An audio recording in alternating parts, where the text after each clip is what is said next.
What up, AJ family? Today I'm doing a reaction on little Nadine Earles.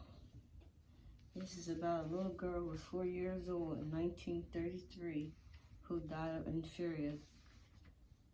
Now, the reason why I decided to do this reaction video is because she was buried in a dollhouse. And it was made out of bricks. Her dollhouse mausoleum is an attraction to tourists. They leave rocks, they leave letters, they leave souvenirs. Despite the cemetery workers and family asking them not to, they still do it anyway. So my video is on a reaction of this little girl who kept saying, "Me want now." She wanted a dollhouse so bad for Christmas, but on the December 18th, 1933, she died of inferia, and her family, her father, he mourned so badly, the parents did, that they took the dollhouse and buried her inside her dollhouse with all of the toys that she played with. You know, her house was surrounded by brick, like a brick fence. If you could see, the house itself was made of bricks, but around the lining of the house, it's like squared out. It's nothing but a brick fence. And her parents are buried inside of her yard. Her mother's name is Jillian and Ahmed Earl. Now, 1 in 10 had died from this disease. And the house is very kept up inside and out. If you were to peek inside the house, it looks like it's been well kept. And the outside, as you can see, it has been well kept also. And on the door, it says, "Today is a blessing."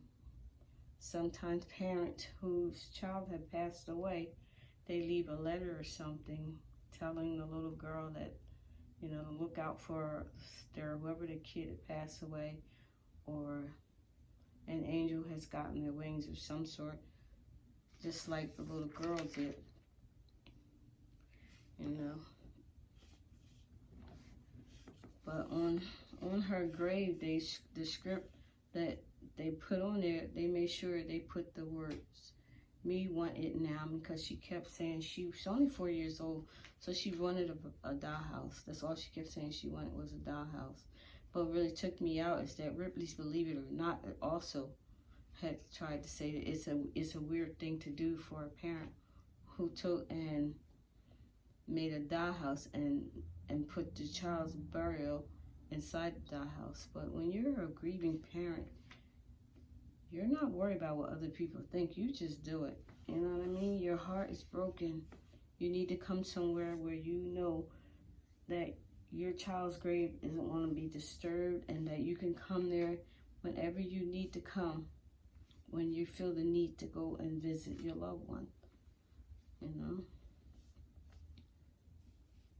But I also noticed that there are other parents out here way before 1933 with this little girl. Her parents, there was a 12-year-old whose parents, her name is Lizzie Echo something, in 1882, that her parents did the same thing. They built her a glass dollhouse surrounded in her mausoleum. I said, why are you worried about the death of children? And why are you worried about people building these things and dollhouses? Well, it comes to heart when you as a parent, and I'm hearing a lot of parents, how they feel about the passing of their kids. And you know what I mean? I'm looking and I'm seeing how some of them are burying their kids. They may not be building them dollhouses, but they're putting all this creativity, aesthetics on their children's coffins. So I don't think there's a difference when you're a parent and you're grieving.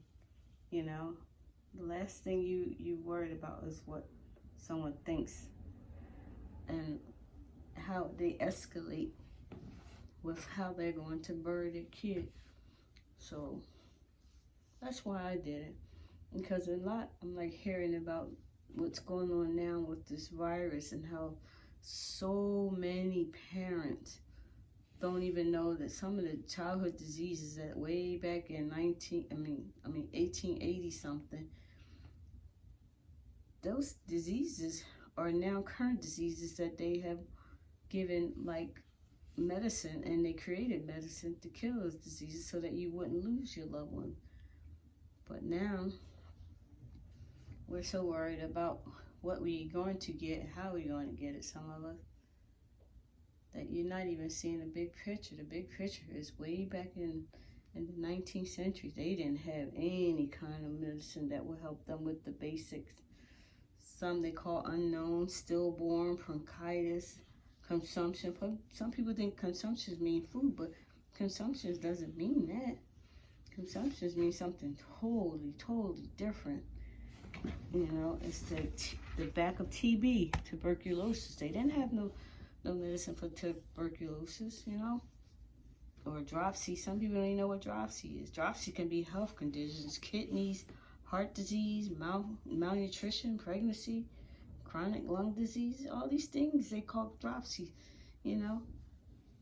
And they didn't have machines and stuff back there to help them with your kidneys and all that stuff. Or cancer, they're trying to battle childhood cancer right now.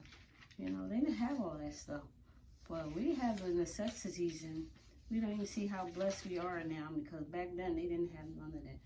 And the moral of what I'm saying is that this child's house was built out of love, because the parents, they had lost a child, their only child, you know. And I see some friends around who are losing their children, and I'm like, wow. And to hear and know the needs that they feel and what they would love to do, but they can't do that like now. Back then they could do that, but here and now, no. So I'm just saying, love your loved ones a little closer, give hugs and kisses and stuff, especially the little children, you know. Make a difference in this world, you know. Like I said before, help a small YouTube channel reach 1,000. I know this is a dry reaction, but it's just that I had to put it out there, because I see and I hear a lot of people talking about they shouldn't give their kids these vaccinations and stuff. When I'm like, you know what, back in the day, they didn't have none of their kids died within a week. And here we've got stuff that prolong a lot of things so that we're able to maintain our life even longer in jeopardy. You know what I mean? But please be kind to your neighbors. Please remember that there's always a silver lining at the end. And most of all, love yourself. Mostly love yourself, because if you don't love yourself, then you can't be friends and love other people. You're just not the lovable type of person, I guess. But like, comment, subscribe, and remember, hold them little ones a lot more tighter than you usually do. You never know when tomorrow might be the last day.